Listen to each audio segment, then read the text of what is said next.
According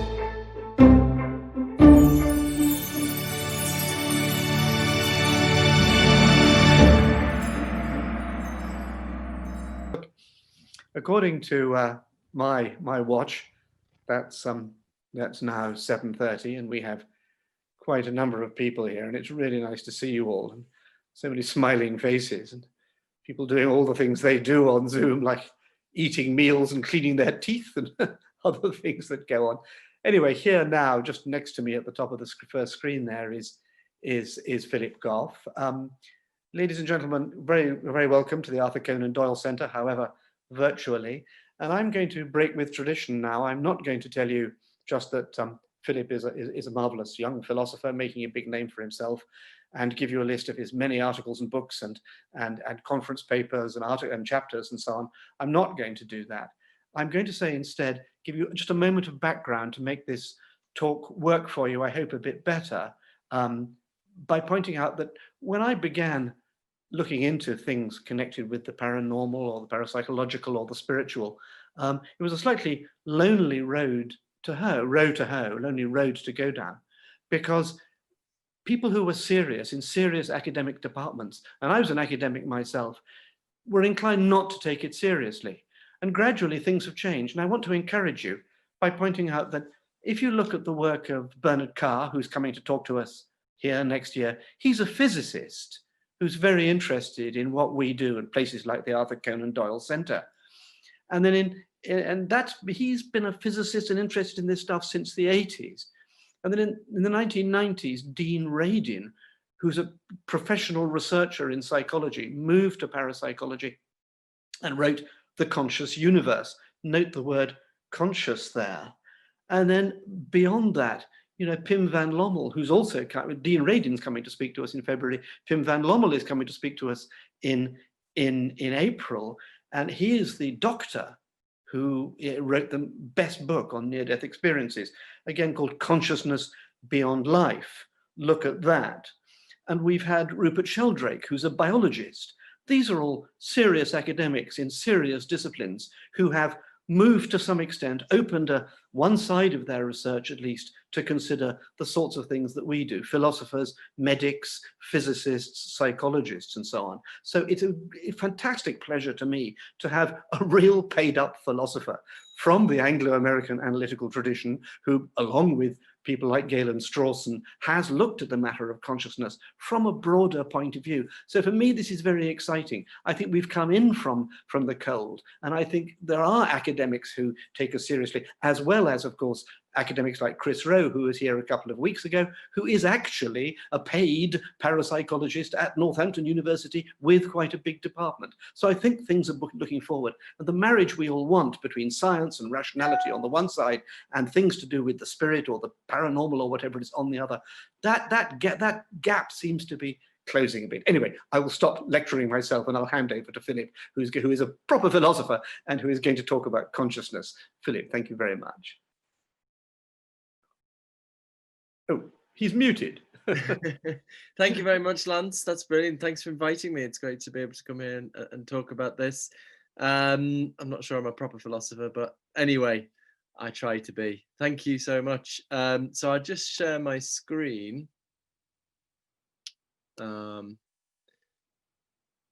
I'm not sure exactly the connection, I guess, between panpsychism and parapsychology. It might be something that might be interesting to talk about. Sorry, I need to share screen. I've been doing this a slightly different way in my online teaching. Okay, so you can see my screen there. Is that visible? Yep. Brilliant. I've neglected my timer, but never mind. Okay, so if a tree falls in a forest and there's nobody there to see it, does it make a sound? An age-old philosophical question, you might think, but in fact, this was given a decisive answer in the 17th century by the so-called father of modern science, Galileo Galilei. And that's what I'd like to start talking to you about today. So a key moment in the scientific revolution is Galileo's declaration that mathematics is to be the language of the new science. The new science is to have a purely quantitative vocabulary. So this is a much discussed moment. What is less discussed is the philosophical work that Galileo had to do to get to this position. So, and that's because before Galileo, following Aristotle, people assumed that the physical world was filled with qualities. So we have colors on the surfaces of objects, smells floating through the air, tastes actually inside food. And Galileo's worry was that you can't capture these kinds of qualities in the purely quantitative vocabulary of mathematics. You can't capture the redness of red or the spiciness of paprika in an equation. Whereas he wanted to exhaustively describe the physical world in mathematics. So what was he going to do with these qualities? So his way around this was to propose a radically new philosophical theory of reality. So we think of Galileo as a great experimental philosopher, scientist, which of course he was, but he was also a great philosopher. And this was a philosophical theory he proposed. So according to this theory, the qualities aren't really out there in the physical world, rather they are in the consciousness of the observer. So colors aren't really out there if you're looking at a tomato, the redness isn't really out there on the tomato, it's in the consciousness of the person viewing it. My baby's screaming in the background. Anyway, it's not on its own. Or if you're eating paprika, the spiciness isn't really inside the paprika, it's in the consciousness of the person eating it. Or to come to our classic example, if there's a tree crashing down in a forest, there's no one there to see it, no observer, no consciousness, no sound. So Galileo strips the physical world of its qualities. And after he'd done that, all that remained in the physical world were the purely quantitative features of matter: size, shape, location, motion, properties we can capture in mathematical geometry. So in Galileo's worldview, there's a radical division between two domains: the quantitative domain of science, the physical world with its purely quantitative mathematical properties, and the qualitative domain of consciousness with its qualities of colors, sounds, smells, and tastes, which Galileo took to be outside of the domain of science. So this is the start of mathematical physics, which has gone extremely well. What I think many people have forgotten is that it was never intended as a complete description of reality. The whole project was premised on putting consciousness outside of the domain of science. Okay, so why is this interesting? I'm just trying to find some alternative timer. I'll just use this. Why is this interesting? Well, I think this has profound implications for the area I work in, namely the science and philosophy of consciousness. So I'll just start with the word consciousness itself, because it's a little bit ambiguous. People use it in different ways. A lot of people use it to mean something quite sophisticated like self-consciousness, awareness of your own existence. But the way I use it, the way it's most often used in philosophy, probably in science more generally, is just to mean experience. So pleasure, pain, visual or auditory experience. These are all forms of consciousness. So maybe a sheep isn't aware of its own existence in any kind of reflective way, but it certainly has experience, right? If you're cruel enough to put a knife in a sheep, it will feel pain. So this is all we mean by consciousness. So some people say, it's often said in popular discussions, it's a mystery what consciousness is. I don't quite agree with that. I think in a way, nothing is more familiar than consciousness. You know what pain is when you feel it. What the mystery is how consciousness fits in to our scientific worldview. So despite great progress in our scientific understanding of the brain, we still don't have really even the beginnings of an explanation of how complicated electrochemical signaling is somehow able to produce inner subjective world of colors and sounds and smells and tastes that each of us knows in our own case. So this is the problem of consciousness, or what David Chalmers famously called the hard problem of consciousness. So I think it's broadly agreed now that there is this, deep problem or challenge, which wasn't always the case. Connected to what Lance is saying, I suppose, it used to be a very taboo topic. You wasn't seen as proper subject matter for serious science consciousness for much of the 20th century. People couldn't get jobs because they wanted to work on consciousness. I think from the kind of the 90s onwards, partly because of David Chalmers, this problem is taken very seriously. But I think still a very common reaction is to say, okay, there's a problem here, but we just need to do more neuroscience. We just need to do a bit more keep studying the brain and we'll one day crack it. Every time you have an article in the New Scientist magazine, it's always starts off with the problem of consciousness and then says, we just need to do more neuroscience and it'll go away. But, what I try to explore is the philosophical underpinnings of the problem. And I try to argue that it's actually, in many ways, radically different from any other scientific problem. And there's good reason to think, actually, the standard scientific approach isn't really suited to dealing with it, at least not giving a complete account of it. Okay, and one reason for this is just that consciousness is not publicly observable. You can't look inside somebody's head and see their feelings and experiences. Now, science is used to dealing with unobservables. Fundamental particles can't be directly observed.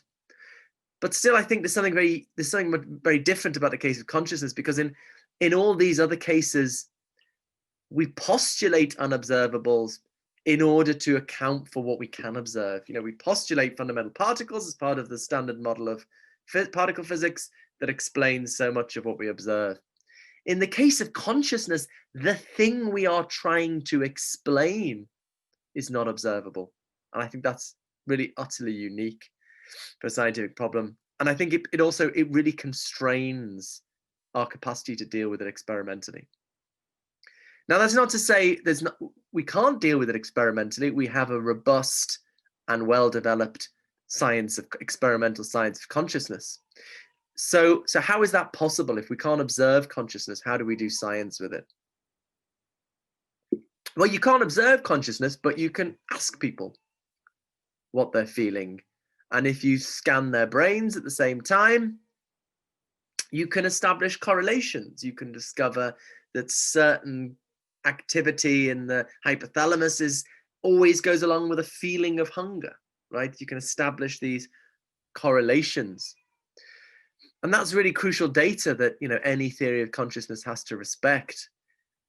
But that in itself is not a complete theory of consciousness, because what we ultimately want from a theory of consciousness is an explanation of those correlations. Why is it that this kind of activity in the hypothalamus goes along with hunger or any experience at all? That's what we ultimately want explained.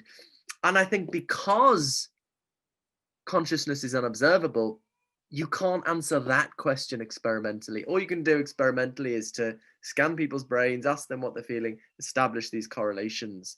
You can't explain the correlations. And indeed, for this reason, this data, important as it is, just leaves many different theories of consciousness open, as we'll see. So it's a little bit like the situation in quantum mechanics, in fact, in one respect. Quantum mechanics is one of our most successful scientific theories in terms of prediction. It's fabulously predictive.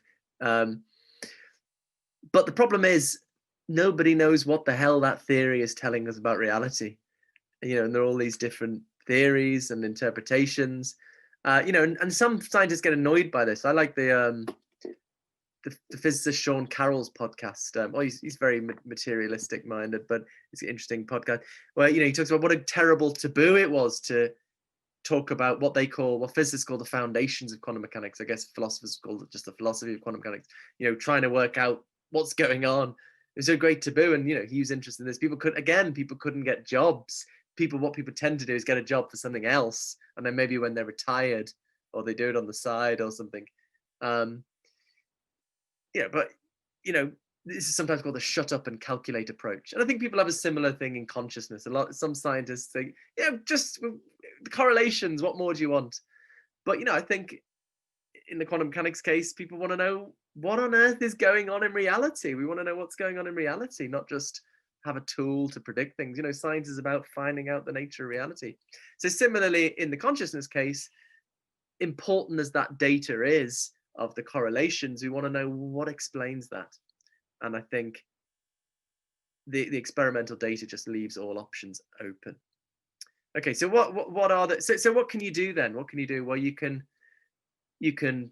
be agnostic. You can say we don't know which is the true theory of consciousness, or you can say pretend it doesn't exist, or you can just look at the various options and see if we can decide between them on the basis of non-experimental considerations.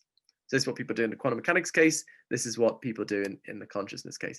Okay, so what are the options for giving a theory of consciousness, explaining these correlations that neuroscience establishes?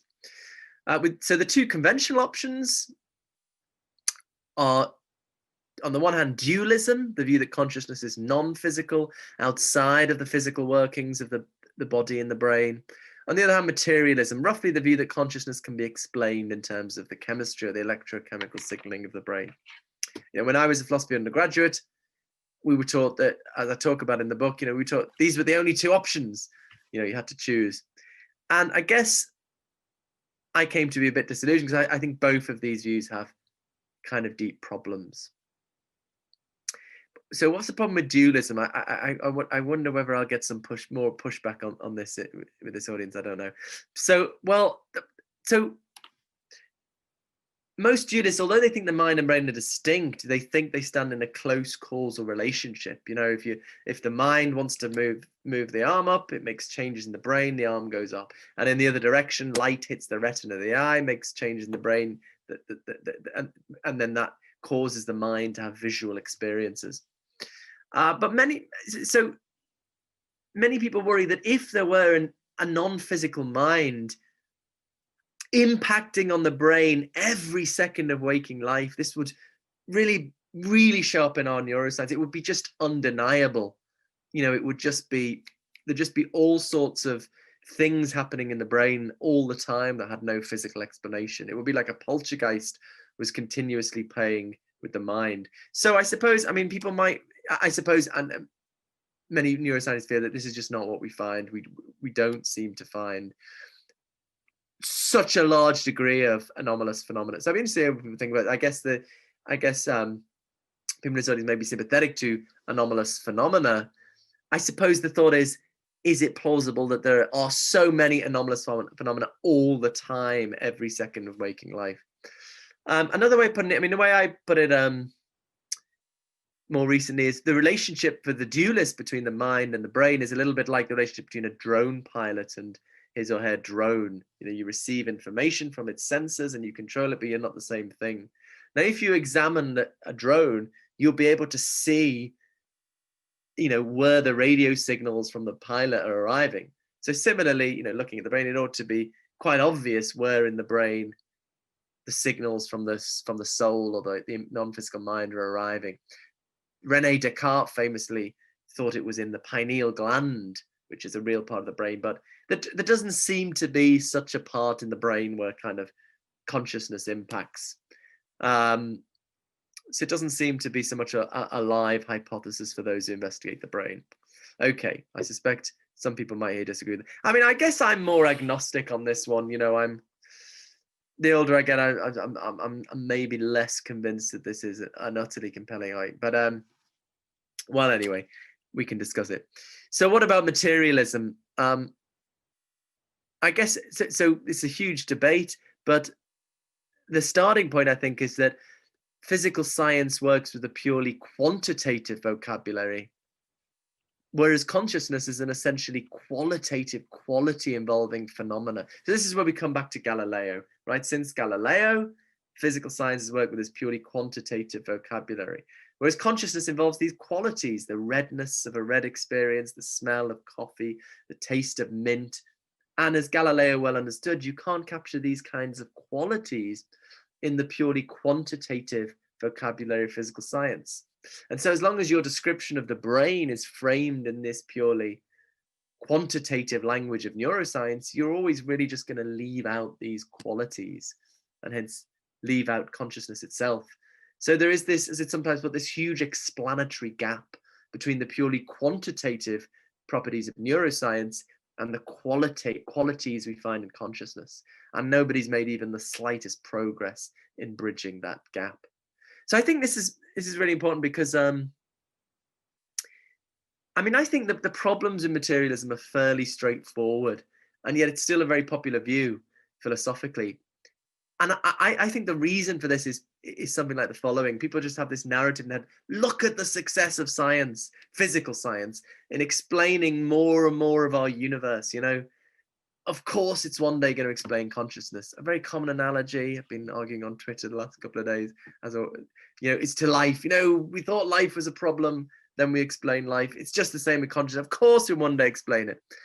But I think this is rooted in a misunderstanding of the history of science. Yes, it's been very successful. Physical science, I distinguish, as I'll get onto, physical science from science more generally. But it's been so successful precisely because it was designed to ignore consciousness. Galileo very explicitly limited the scope of science. He sort of said, just don't worry about consciousness, just focus on what we can capture in mathematics. So the fact that it's done very well when it ignores consciousness doesn't mean it's gonna do well when it tries to explain consciousness. Okay, so that's the thought. So this is why I focus on this in my book Galileo's Error, on this historical angle, because I think the fiddly arguments that I as a professional philosopher spend a lot of time on don't really convince anything. It's anyone. It's those big picture narratives, I think.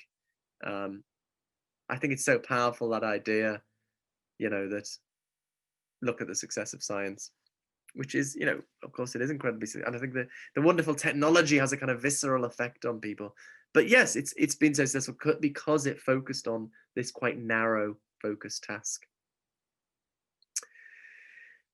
Okay, so as I say, when I finished my undergraduate degree, I was just kind of disillusioned because I thought these are the only two options I wasn't really happy with either of them. I actually went and did something else and tried to forget about it. But there is another option. There is, I think, a way forward. And it's rooted in very important work from the 1920s by the philosopher and Nobel laureate Bertrand Russell and the scientist Arthur Eddington, who was incidentally the first scientist to confirm Einstein's theory of general relativity between the two world wars. So I'm inclined to think these guys did in the 1920s for the science of consciousness what Darwin did in the 19th century for the science of life. And it's sort of a tragedy that is forgotten about for so long, but it's recently been rediscovered in academic philosophy and is causing a huge amount of excitement, lots of publications in peer-reviewed journals and volumes of Oxford University Press. And but everything's so specialized these days. So I wrote an academic book on this in 2017, Consciousness and Fundamental Reality.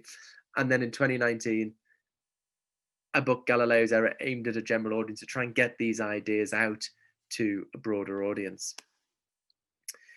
Okay, so I just explained to you this Russell-Eddington approach. So the starting point is that physical science doesn't really tell us what matter is. And that seems like a really weird claim at first. You study physics textbooks, you seem to learn all these incredible things about the nature of space and time and matter. But what Russell and Eddington realized is that, for all its richness, physical science is confined to telling us about what stuff does, how it behaves.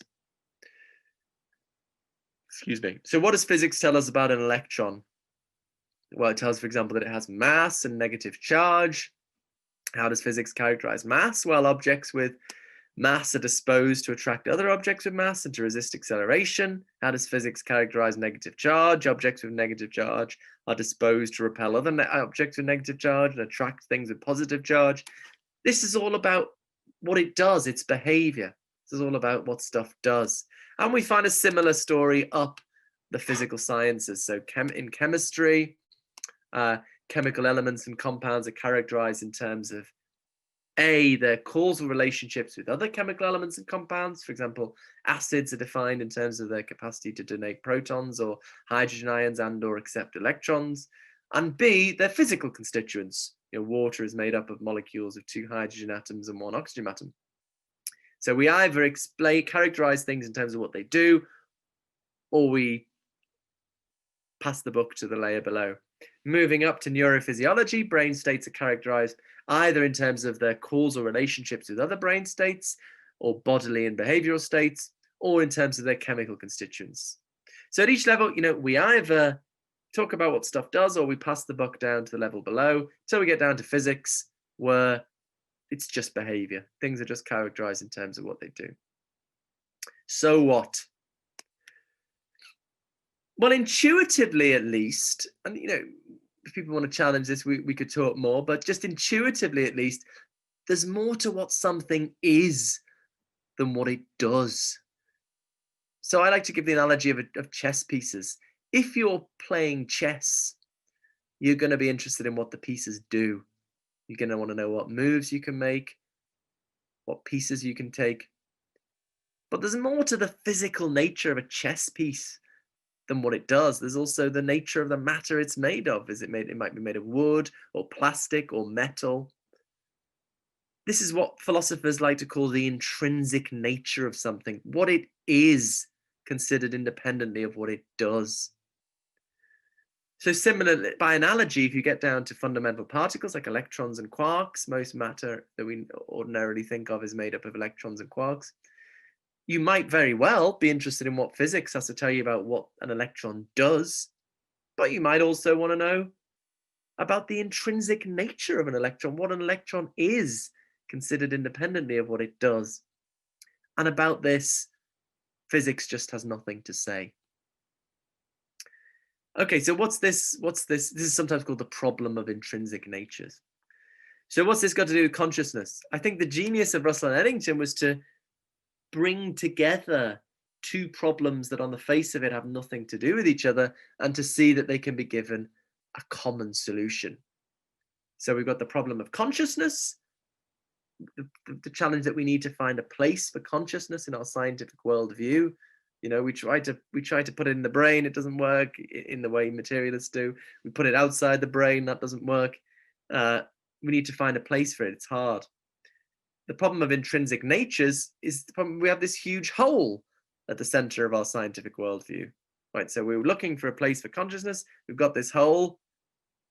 The solution of Russell and Eddington was to put consciousness in the hole, right? We're looking for a place for it. We've got a hole. Maybe we can put consciousness in the hole. That's the rough idea. So the result is a kind of panpsychism, the view that consciousness pervades the universe and is a fundamental feature of it. But this form of panpsychism very closely, at least in its initial articulation, very closely articulated to the physical science description of things. So let me just spell this out in a bit more detail. So if we start with the micro level, the idea would be physics characterizes physical properties, mass and charge in terms of their behavior, what they do, but doesn't really tell us what they are. It doesn't tell us what mass and charge are. So on the panpsychist view, in their intrinsic nature, mass and charge are very simple forms of consciousness. So it's a radically non-dualistic view. It's not like you have the physical properties of mass and charge and the consciousness properties. People often think about panpsychism like that. It's that the physical properties are very simple forms of consciousness. Then moving up a layer to chemistry. Chemistry characterizes elements and compounds in terms of their behavior and their components, but in their intrinsic nature on this view, they are complex forms of consciousness derived from the simpler forms of consciousness at the more basic level. Moving up to neuroscience, neuroscience characterizes brain states in terms of their behavior and components, but in their intrinsic nature, they are complex forms of consciousness. right? So the idea at all these levels so this kind of panpsychism, there's just matter, just particles and fields. Sounds like physicalism, but the thought is there's more to matter than what physical science tells us about. Matter can be described from two perspectives. Physics describes it, as it were, from the outside in terms of what it does, but matter from the inside in terms of its intrinsic nature is constituted of consciousness. So it's this beautifully simple way of integrating consciousness into our scientific worldview. Whereas in the 1620s, Galileo kicks off the scientific revolution by separating out the quantitative and the qualitative.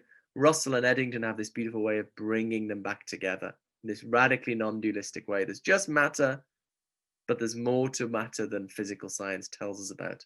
Physics tells us what it does, but in terms of what it is, the answer is consciousness.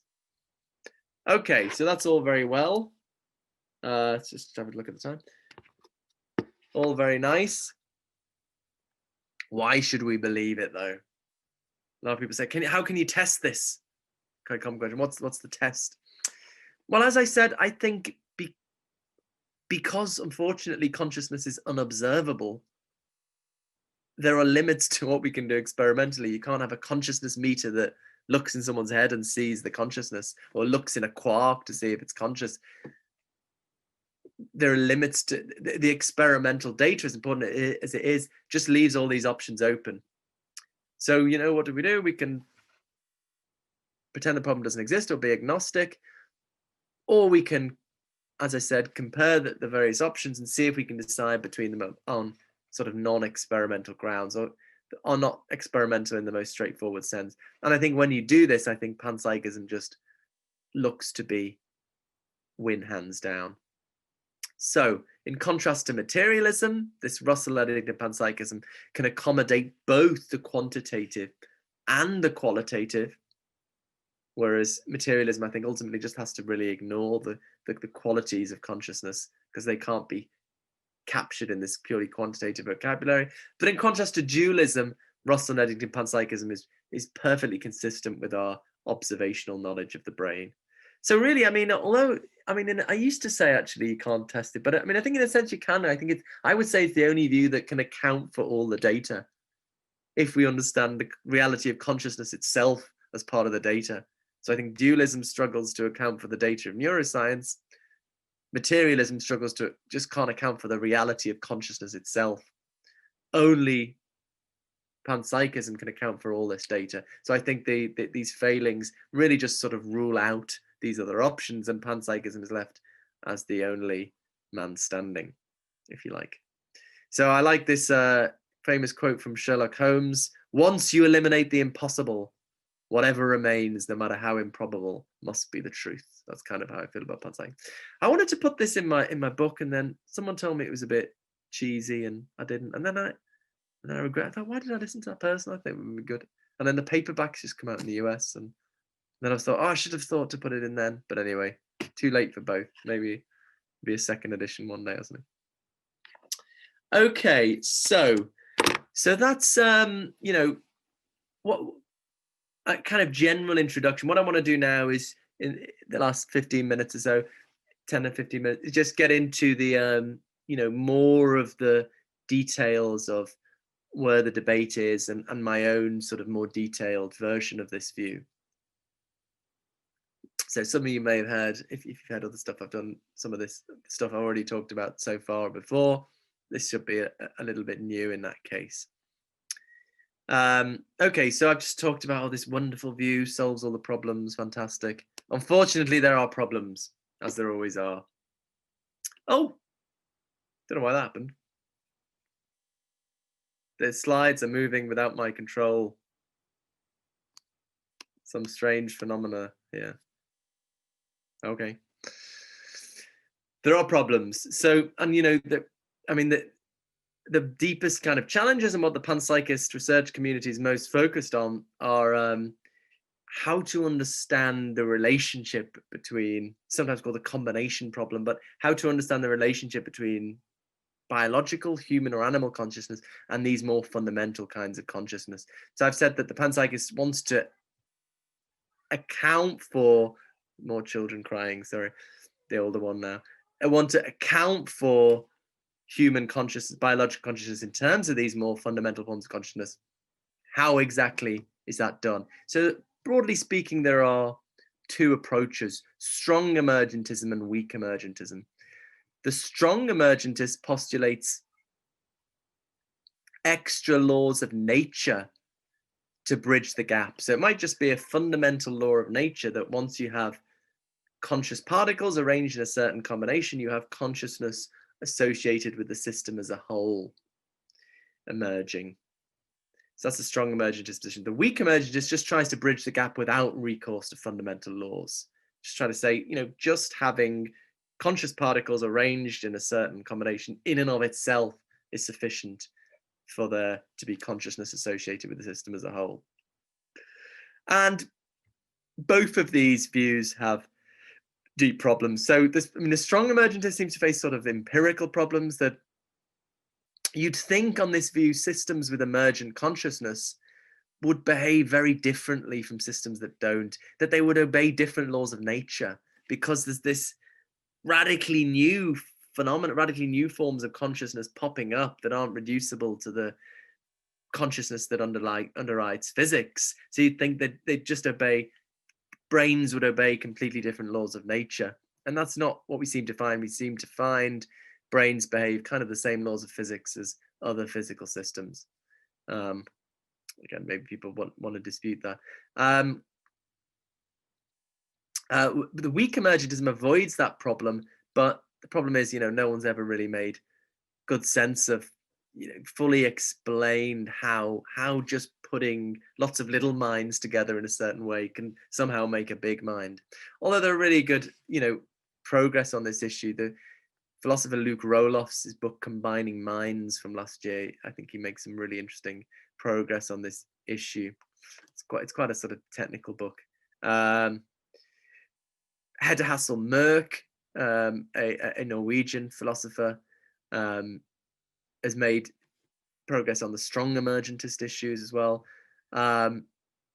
So, I'm not saying these are not. So some people worry, and this is what I've got at the final bit aside, that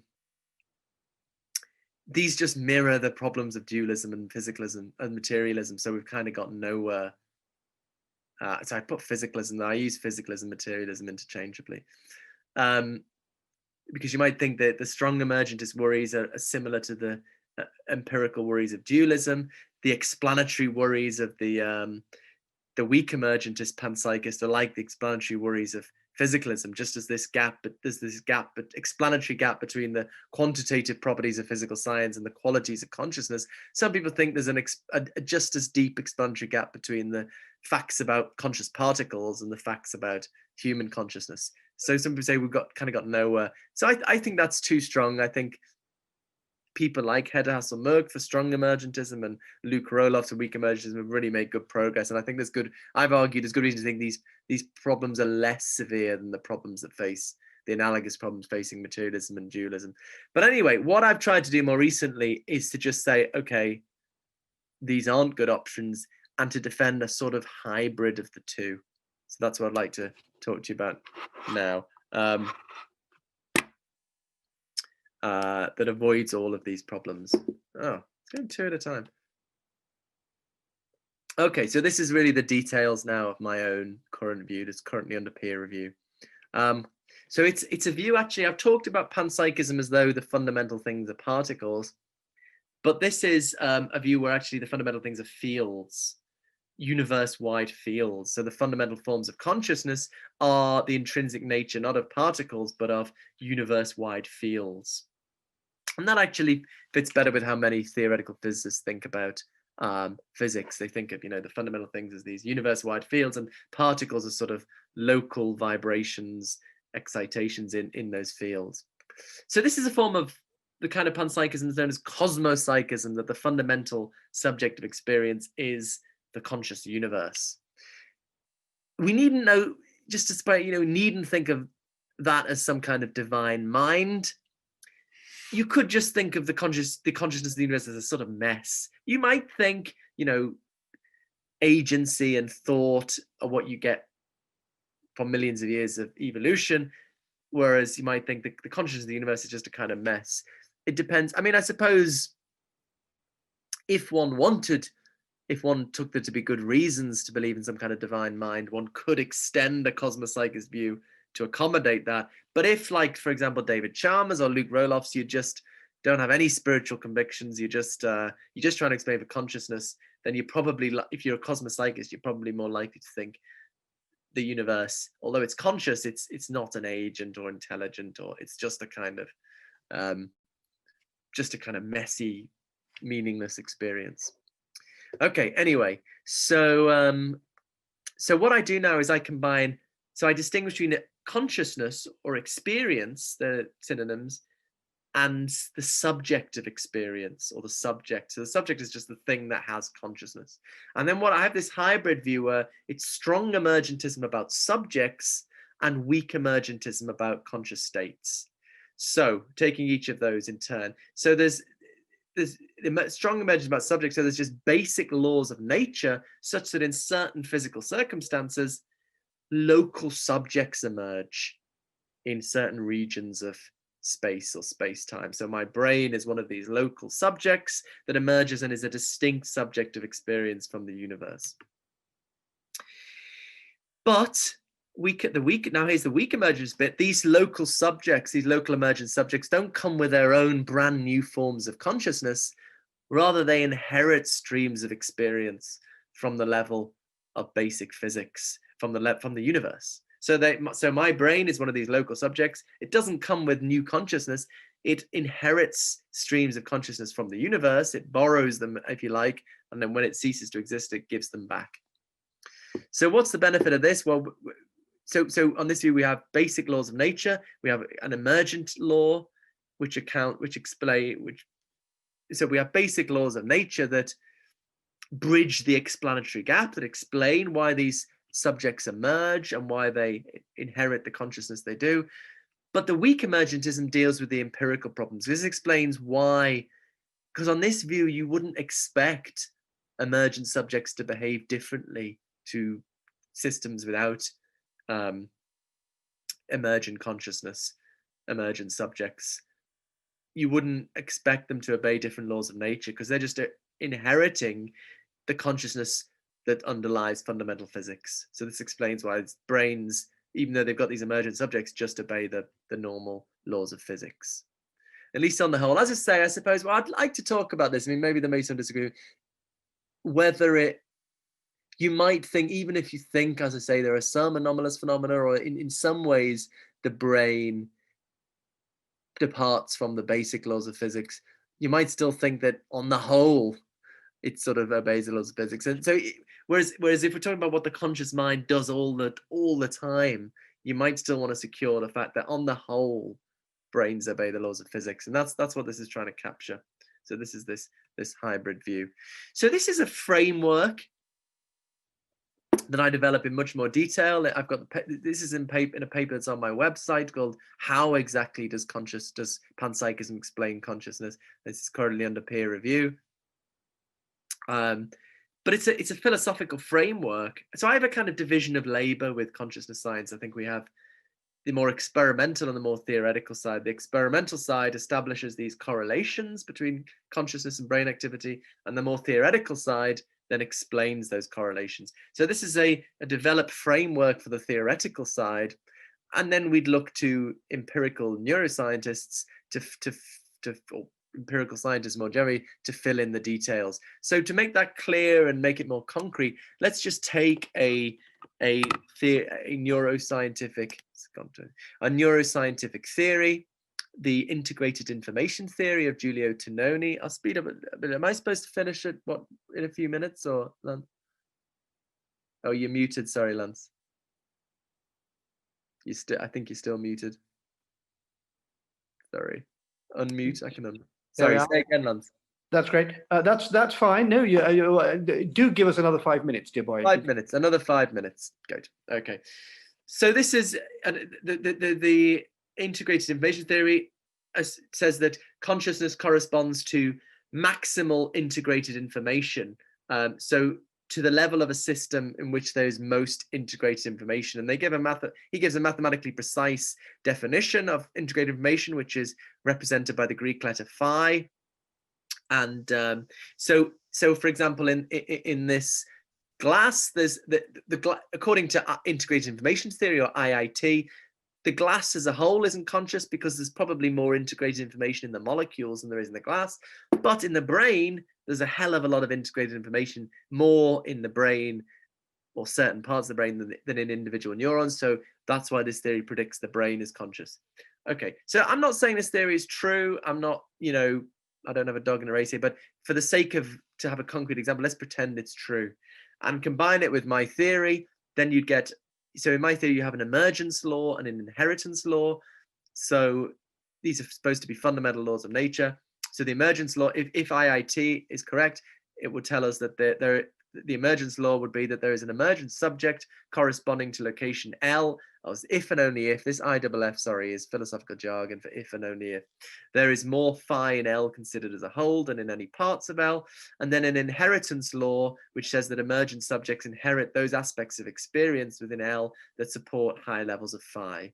So hopefully this theory, if that was the true neuroscientific theory of consciousness, this would give us a totally intelligible account of how human and animal consciousness emerges, and in a way that's completely empirically unproblematic, which is what we want.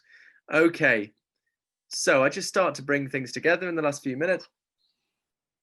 Give a quick plug for my book here, which is a very accessible, but also I hope a lot of novel stuff in Galileo's Error. Yeah, talking through a lot of the stuff talked about tonight. So I guess my approach is a middle way between two options. Some people think, consciousness is so mysterious, we'll never have a science of it. Some people think we just need to plug away with our standard science. They're the two extremes. I'm saying we can have a science of consciousness, but we need to rethink what science is. Because for 400 years, we've been working in a scientific paradigm that excludes consciousness. And, I have this provocative title. I very much have highest respect for Galileo. I think maybe it was necessary for a period of time to narrow the scope of science. But I think if science is to aspire to a complete theory of consciousness, it needs to work towards a theory able to account for both the quantitative data of physical science and the qualitative reality of consciousness. I call this the post-Galilean paradigm. And in contrast to either materialism or dualism, Russell-Eddington panpsychism looks to be a framework able to do this.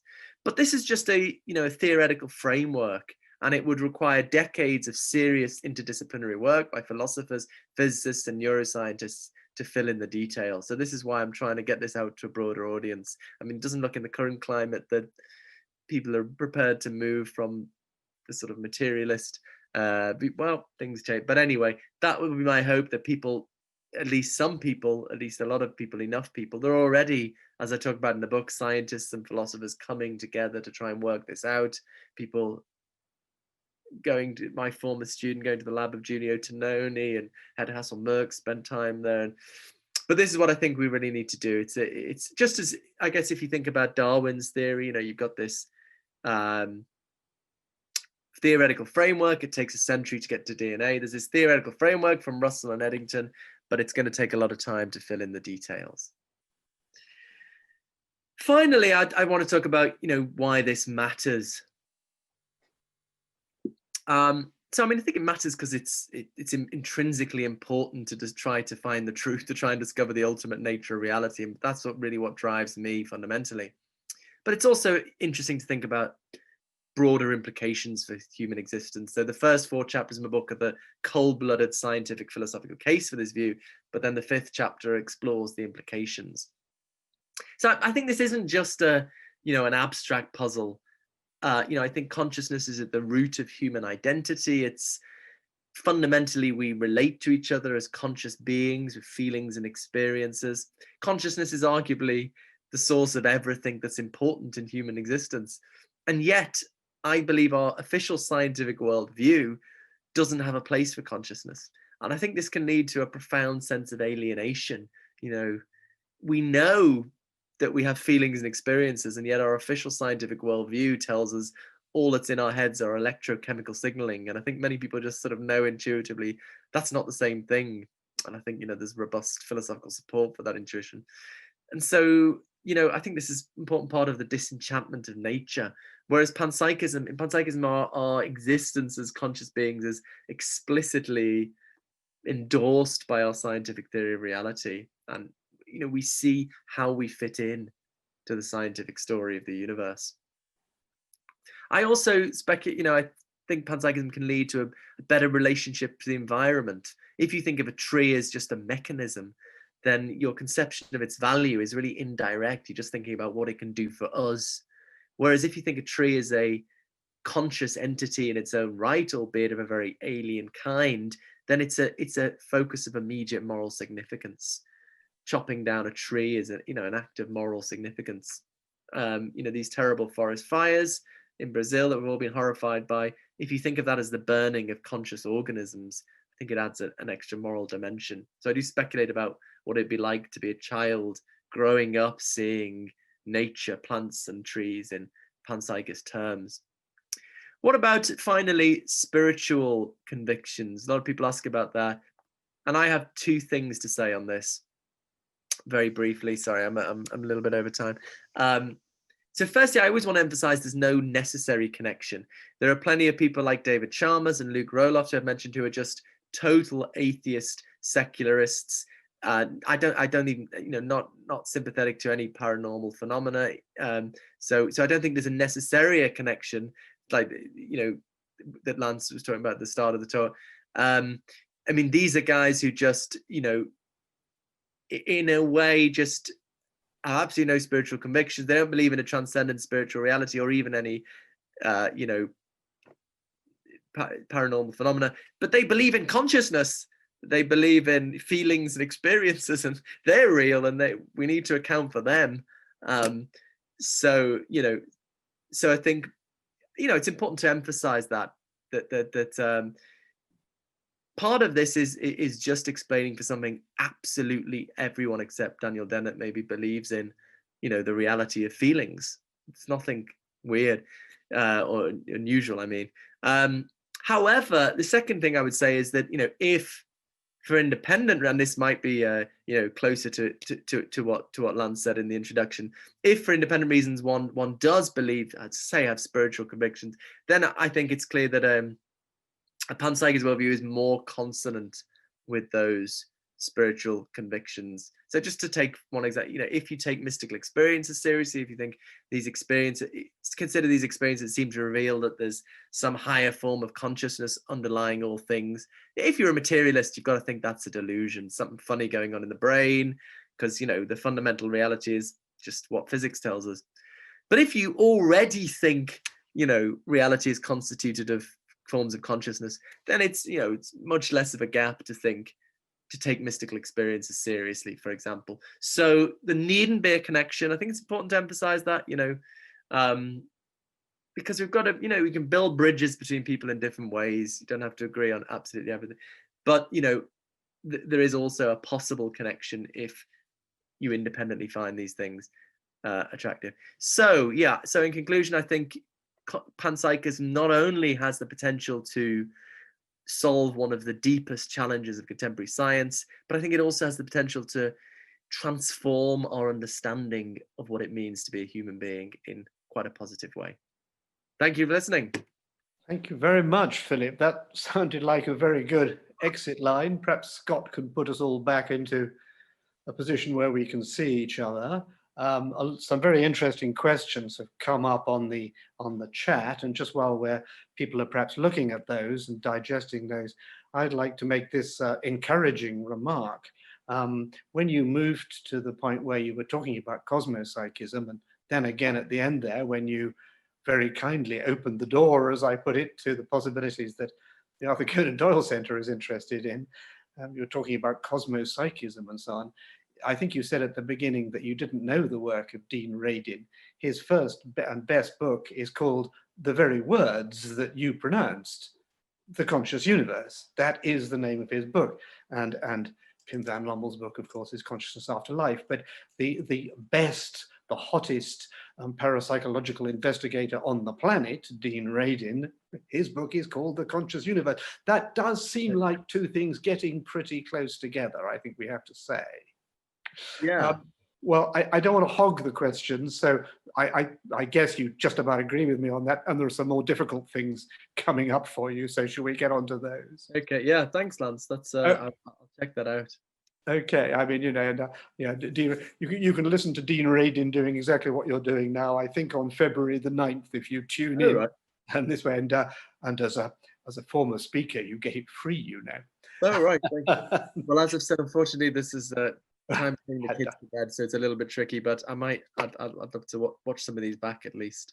Well, I'll make sure I send you that one, because it's called The Conscious Universe. Anyway, so Robert Hoverman, who's been watching, asks, is the quantitative distinction which you make drawn in the right place? This is a big one, back to John Locke and back to Aristotle and so on. Surely shape, size, location, and motion of concrete objects isn't just quantitative, a mathematical issue. Maths is purely abstract until it's applied to the concrete. And doesn't the concrete require matter to have some qualities? He wants to blur that distinction or draw the line in a different place. Right. Thank you, Rob. I know this guy, Rob, and asking me difficult questions. Yeah, it's a very good question. So you might think I was assuming too quickly, as this view is from Galileo and then gets made more rigorous by Descartes, actually, that the nature of matter is totally mathematical. What Descartes called extension, having length, breadth, and width. And maybe I'm assuming too quickly, this is purely mathematical. If you think about, it does seem to be a qualitative feel to thinking about space or shape or motion that maybe goes beyond the kind of abstract mathematical characterization. You might imagine, yeah, maybe someone who just has the mathematical characterization will miss out something when they actually perceive motion or shape. There seems an extra dimension there. Yeah, I mean, I see the force of this. Actually, David Chalmers has written a very interesting paper actually on emergent space, his recent paper discussing how we think about this. I suppose, and this is partly connected to what Chalmers says, I suppose in the case of space or these spatial properties, and it's the same with color, I suppose. I'm maybe in our very pre-theoretical way of thinking about them, they do have this qualitative character, but I'm more open to revising our pre-theoretical intuitions on that matter. I'm more, as Galileo, I mean, yeah, so Galileo thinks that about color. He thinks color isn't really out there in the world, at least not as we ordinarily think about it. So maybe if you're right that shape is more qualitative than we think of it, maybe I'd be happy to say with Galileo, maybe shape isn't really out there in the world, at least as we ordinarily think of shape. Maybe there's just the mathematical stuff. So when it's things outside consciousness, I'm more willing to say maybe it doesn't really exist. The thing that's so interesting about consciousness is it's so hard to deny the reality of the phenomenon. That's what's so fascinating about consciousness.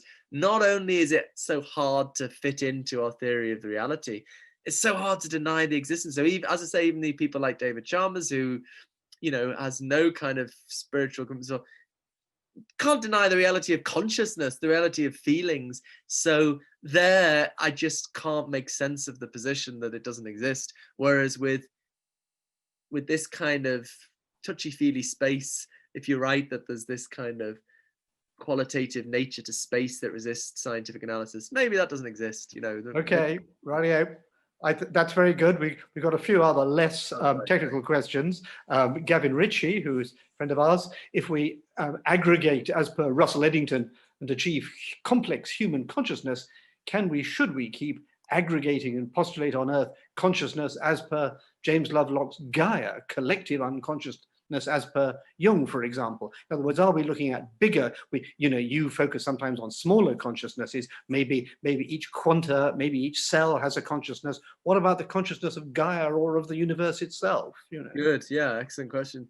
Yeah, so again, part of this might depend on what you're trying to do and what your starting points are. It's a different question of starting points. What are the data? So a lot of people think the data of science is just third-person observation experiment. And my big thing is, no, there's something else that we need to account for. The reality of consciousness that's not known about on the basis of observation and experiment. We know about for our immediate awareness of our feelings. So if you're just trying to account for consciousness, then I think the task, in my view, is we look to the neuroscientists or the scientists, the empirical scientists, to tell us the correlations between brain activity and conscious experience, and to get systematic about that for example, in the way integrated information theory does. And then as philosophers or theoretical consciousness scientists, we try to explain those correlations, and we ask, what do we need to postulate to explain those correlations? So we go beyond consciousness we ordinarily believe in, insofar as that's important to account for the consciousness we already believe in. So my theory at the moment is a cosmopsychist view, because I think that we haven't really gone into the details of that, but I think that works much better for explaining our consciousness. So yes, I do believe in my current theory that there is a sort of cosmic consciousness, and thus a planetary one, and at other levels down, perhaps. Yes, not necessarily, no, because I think if we're just thinking about explaining, I think we just need to postulate the bare minimum that is required to account for biological consciousness. And I'm not sure whether we need to postulate more than a consciousness of the universe in order to explain biological consciousness. So I'm not sure there is at least if we're just trying to explain biological consciousness, I'm not sure there's a need to postulate planetary consciousness. But I mean, there might be other motivations apart from just the task of explaining human consciousness. Yeah, that would lead us there. Well, another question related to that, which comes from Brigitte, it's why, if the universe is really made up of consciousness, why should it produce so little meta-consciousness? By which I think she means the kind of things which we human beings can do, which is to be aware that we are aware that we are aware, that kind of meta-consciousness. Only we seem to have that. Yeah.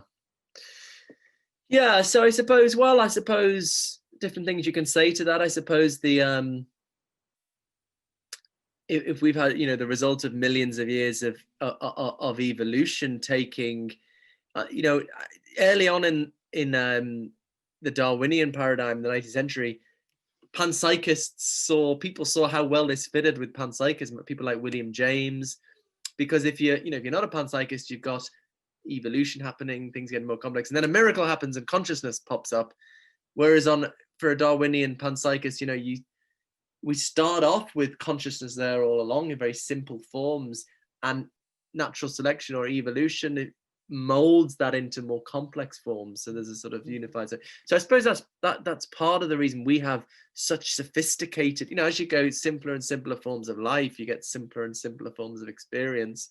And then the thought is that bottoms out. So that's, I guess, the main reason that the evolution shaping us into complex forms of consciousness. But yeah, I mean, I also have this story to tell about these fundamental laws that explain that emergence. Okay, thank you very much. Well, Pauline's asked another question, again related to that, which is to do with motion. I mean, what are things? Philosophy and science famously stops things in order to analyze them and tell us what they are, perform experiments on them. But of course, that to an extent puts time to one side. But you only have to take a few steps into the motion of things. The things, everything in the whole universe is always moving, as we know. Having a conscious experience sounds as though it's a kind of parallel to that. I mean, inert, dead, immobile things are one thing, but moving and changing things can't be static, lifeless, dead. Therefore, it's just the very motion of things which seem to imply consciousness or need it, perhaps. A sort of support for your panpsychism, only adding time, Yeah, that's really interesting. And I guess reminiscent of Alfred North Whitehead's process philosophy. Yeah. Also a form of panpsychism or pan-experientialism, where he rejects the traditional philosophical schema of substance and attribute of thing and its characteristics for an ontology of processes, of continuous processes, which is, you know, a very important figure as well. People always tell me off for not talking more about it, in the same time as Russell and Eddington, thinking about these issues. Certainly, yeah. I mean, I guess insofar as I've thought about this, very interesting question. Insofar as I've thought about it all, I suppose I've been interested in, I mean, there's two directions you can take this about, you know, what we can know about time from knowing about consciousness. You know, to me, like, consciousness is this wonderful datum. It's part of reality we know to be real with almost certainty, and we know something about it, I think, from our immediate acquaintance, our immediate awareness of it. And it's just, I think philosophers and scientists of the future will look back and think, why didn't people make more of this? You know, just focus on observation, third person observation experiment, which is absolutely crucial, but people ignore this other datum we have. So anyway, time. So I suppose my former colleague Barry Dainton in University of Liverpool is very interested, you know, reflecting, one of the best people doing this. Not that there's many people doing the phenomenology of temporal experience, and because he thinks there's a kind of continuity in our temporal experience, which has two aspects. One is what William James called the specious present, that consciousness always seems to fill time. You know, it's not like as I think what was the name, sorry, of the questioner? It was, I'm sorry, this was Gavin Ritchie, I think. Gavin Ritchie. You know, it's not at a split second, it's stretched over a little bit of time. You think about hearing, you'll see, stretched over a little bit of time. But also it's continuous. So it's not like you've got one species present and then another species. They flow into each other. If you imagine hearing do, re, mi, fa, so, you know, each one overlaps. And he actually thinks this can rule out a lot of traditional philosophical views of time, where, for example, where only the present exists, or where we've got this kind of block four-dimensional universe where there's no real flow of time. So there might be implications. That's interesting. I haven't really thought so much about implications in the other direction, which Gavin seems to be suggesting, that does the flow necessitate consciousness? That's something I might have to think about a little bit more. Okay. Well, Paul Entwistle has this quite simple. We seem to have no difficulty envisaging particles or molecules emerging through evolution to become eyes or opposable thumbs. You know, they're very minute things becoming the complexities of, say, a modern animal. Why then do we have such difficulty envisaging complex emergence in the realm of consciousness? This has always felt to me more like obstructionism from the physicalists, he has to say. Good, that's very interesting, Paul. So yeah, so this is supposed to be the biggest problem for panpsychism, the combination problem. How do you get from little things to big things? As I say, some people think we've just got nowhere, because that's as hard as the problems for physicalism. The explanatory gap from little conscious things to big consciousness things is as hard as the explanatory gap for materialism. Actually, probably the most cited paper pressing this was a paper I wrote in 2009 before my conversion to panpsychism, calls Why Panpsychism Doesn't Help Explain Consciousness. So I set up this problem, and then I spent the rest of my career trying to solve it. I think I was more into dualism then. Yeah, I don't know. That's interesting. Paul saying, you know, that's a really interesting thought. You know, why is it any more difficult than simple physical things to complex physical things? I suppose I feel there is a little bit of a difference, because so, you know, another way you think about explanatory gaps is, and this is made famous by David Chalmers, I think, you know, could you conceive of one without the other? That's a test of whether you've got a fully satisfying explanation. So I always like to give the example of parties. You can't conceive of people dancing and drinking and having a good time without there being a party. That's kind of just what a party is. You can fully explain a party in terms of people dancing and drinking. And the way to see that is say you can't really conceive of one without the other. But and the attack on physicalism is it's so easy to conceive of physical brain processes without consciousness, is what David Chalmers called a zombie. You know, and that seems to show that there's a gap in the explanation here. if it was a really satisfying explanation. Like, you can't conceive of chemistry as we know it without water boiling at 100 degrees. You know, that's the mark of a good explanation, a fully satisfying explanation. But it does seem to be a bit of a bit of the same problem in the panpsychist case.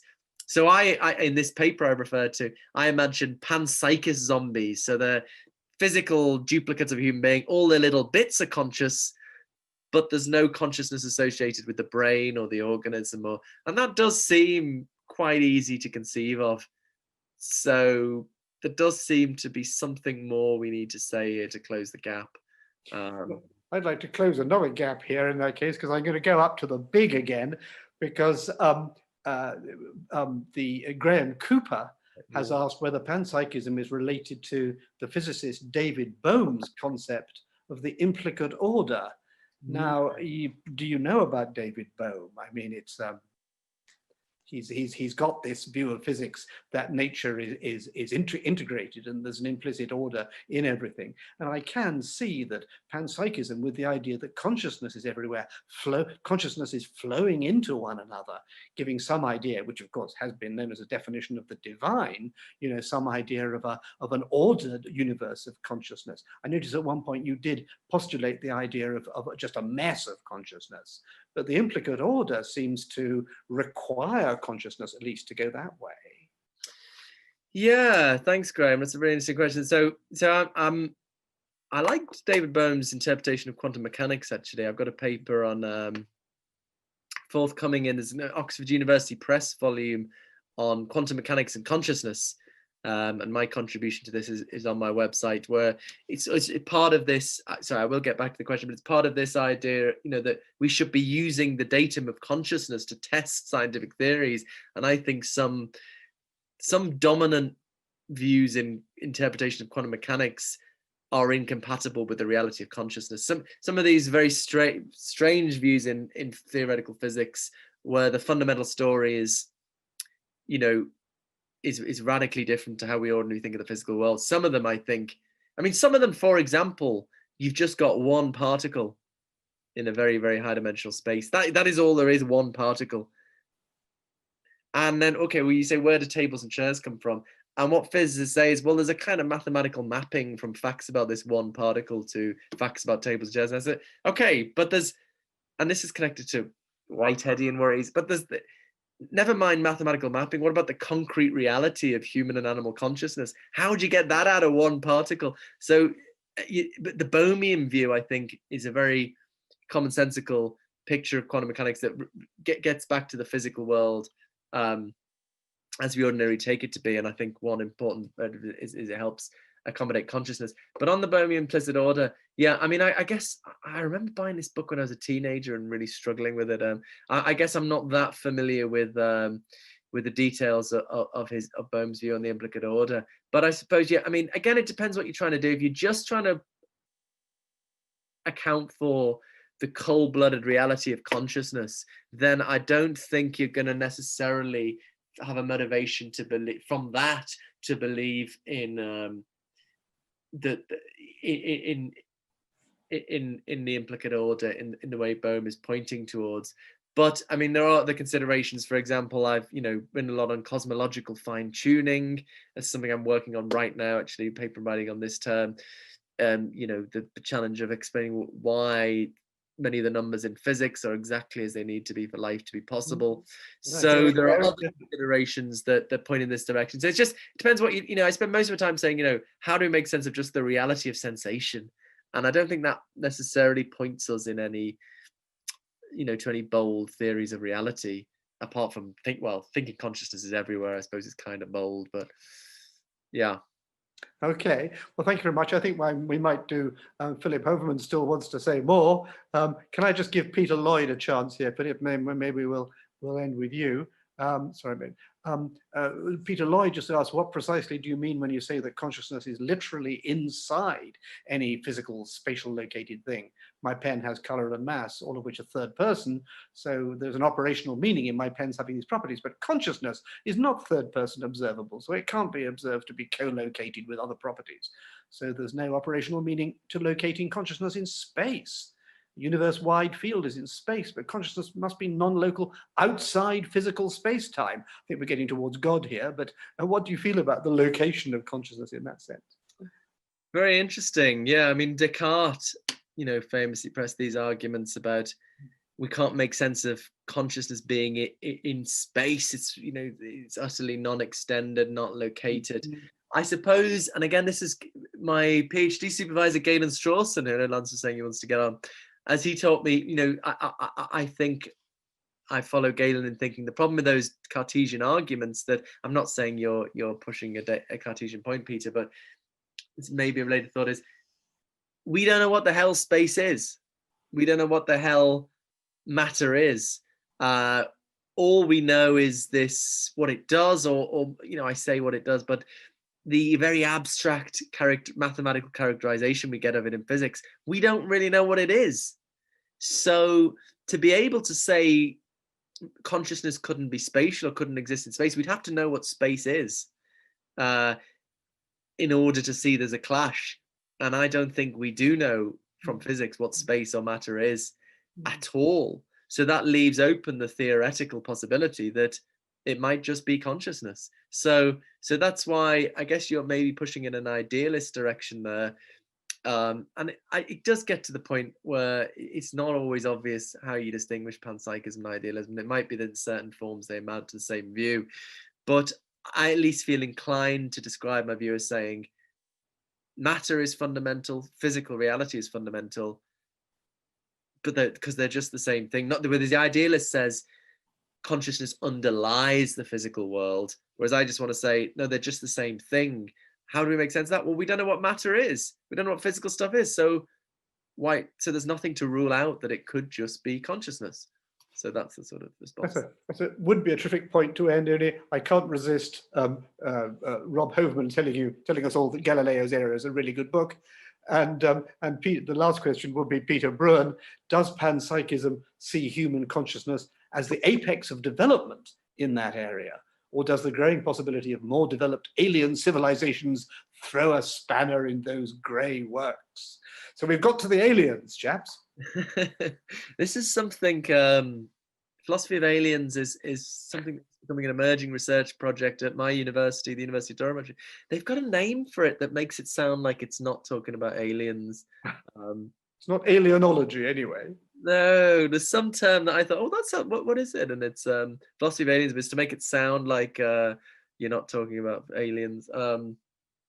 I can't remember now. Well, anyway, can they have better consciousness than we have? Well, yeah, absolutely not saying it's the apex of human consciousness.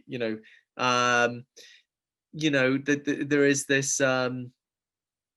As I said, if we go back and getting simpler and simpler forms of life, we get simpler and simpler forms of experience. I don't think there's any reason to think that this is the full potential of what life is capable of. And I mean, come back to the theme I keep coming back to. I suppose, insofar as you're just trying to account for bog standard consciousness, then you're not going to lead in any directions here. But if you bring in more considerations, perhaps, let me say about what I'm working towards now, actually, which is a long-term project of using the panpsychist framework to account for, to solve many more philosophical problems, such as the foundations of value. I've just published a popular article with Nautilus on this, such as the foundations of value of objective moral value, the nature of possibility, perhaps the nature of time, actually. Why is there something rather than nothing? The cosmological fine-tuning. So